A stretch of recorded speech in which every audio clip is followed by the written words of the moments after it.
আমি এক নারীর প্রতি আসক্ত, সেটা হচ্ছে আমার বউর প্রতি আসক্ত। আমার সামনে যদি হাজার সুন্দর সুন্দর মেয়ে লাইন ধরেও ঘুরে বা আমাকে প্রপোজ করে, আমি ডিরেক্ট রিজেক্ট করে দিব। কারণ ওই যে আমি এক নারীর প্রতি আসক্ত, আমি এক নারীকেই ভালোবাসি। ওই নারীর ভিতরে এমন কিছু নাই, আবার এমন কিছু আছে যে আমার খুব ভালোবাসে, আমাকে প্রায়োরিটি দেয়, আমার খুব কেয়ার করে, রেসপন্স করে, আমাকে বুঝে। তো সেই ক্ষেত্রে আমি তাকে অনেক ভালোবাসি। বর্তমান যুগে মানুষ বলে যে টাকা পয়সা দিয়ে সব, আসলে টাকা পয়সা দিয়ে ভালোবাসা কিনা যায় না। যে বোঝায় সে অল্পতেই বুঝে, অল্পতেই খুশি থাকে।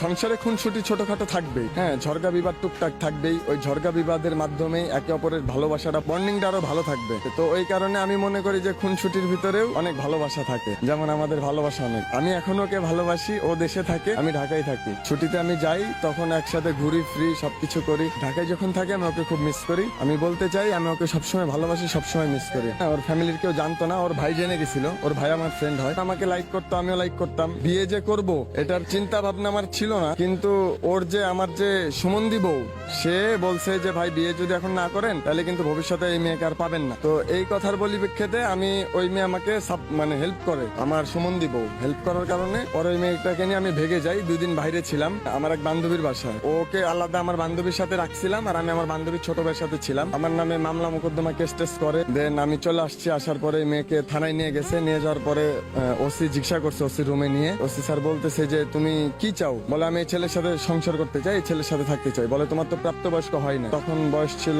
16 বছর, তখন আমার বয়স ছিল 21। এই মেয়েটার আমি বিয়ে করছি। যাই হোক, পরে ফ্যামিলিগত ভাবে মেয়েটার সাথে আমার সম্পর্ক, ফ্যামিলি ভাবে বিয়েটা দিছে। ওরে আমি বলতে চাই যে আমি ওকে সবসময় ভালোবাসি, সবসময় ভালোবাসবো, অল টাইম ভালোবাসবো। আর আমি ওর প্রতি খুবই লয়াল। ও ব্যতীত যদি পৃথিবীতে আরো হাজার হাজার সুন্দর সুন্দর মেয়ে এসে আমার সামনেও যদি দাঁড়ায় বলে যে আমি তোমাকে ভালোবাসি সৌরভ, আমি রিজেক্ট করে দিব। কারণ ওকে আমি অসম্ভব ভালোবাসি। হুমায়ুন ফরিদি স্যার যেমন একজনকে অসম্ভব ভালোবাসতেন, সেম আমিও তাকে অসম্ভব ভালোবাসি, আমার বউকে। ছেলেরা কি চায় ওয়াইফের কাছে?